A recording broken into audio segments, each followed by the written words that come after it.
নওদায় কংগ্রেসের পঞ্চায়েত সদস্য যোগ দিলেন তৃণমূলে।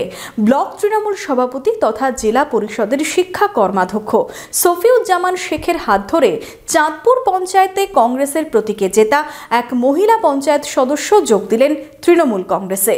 মনোবীক্ষণ পলিক্লিনিক, চিকিৎসার জগতে এক দশক। এখন এখানে সব বিষয়ে ডাক্তারবাবু একসাথে তলায়।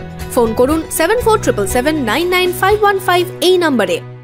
নওদায় কংগ্রেসের পঞ্চায়েত সদস্য যোগ দিলেন তৃণমূলে। বৃহস্পতিবার বিকেলে চাঁদপুর অঞ্চল তৃণমূলের পক্ষ থেকে গোঘাটা মোড়ে জনগর্জন সভার আয়োজন করা হয়।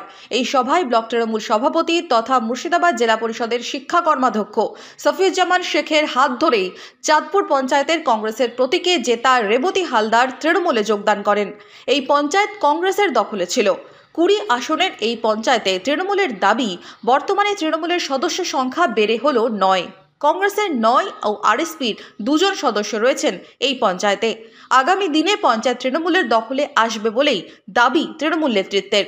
যে আমরা এখানকার কংগ্রেস পরিচালিত পঞ্চায়েত মূলত আজকে 9 হলো, আমাদেরও 9 এবং তৃণমূল কংগ্রেসের 9, কংগ্রেস থেকে নির্বাচিত পঞ্চায়েত প্রতিনিধির সংখ্যাও 9। রেবতী হালদার তিনি আমাদের মাঝে এসে যোগদান করেছেন এবং আরও একজন এক্স পঞ্চায়েতের মেম্বার সুন্দরী হালদার তিনিও আমাদের মাঝে যোগদান করেছেন। আমরা স্বাগত জানাচ্ছি। আগামী দিনে এখানে আরএসপির 2 জন মেম্বার আছে, 9 এবং 2। আপাতত 20-র যে সংখ্যা, সেই সংখ্যার ইকুয়েশনটা এইরকম: তৃণমূল কংগ্রেস 9, কংগ্রেস 9 এবং আরএসপি 2। ভোট আমরা খুব সত্তর মানুষকে সাথে নিয়ে এবং রেবতী হালদাররা যেভাবে আমাদেরকে সহযোগিতা করে পাশে দাঁড়িয়েছেন, নিশ্চিতভাবে এখানকার আরো জনপ্রতিনিধিরা আমাদের মাঝে এসে মামাটি মানুষের সরকারকে তারা সম্পৃক্ত করবেন এবং অল্প দিনের ভেতরেই চাঁদপুর অঞ্চল তৃণমূল কংগ্রেস এখানকার পঞ্চায়েতের দখল নেবেন।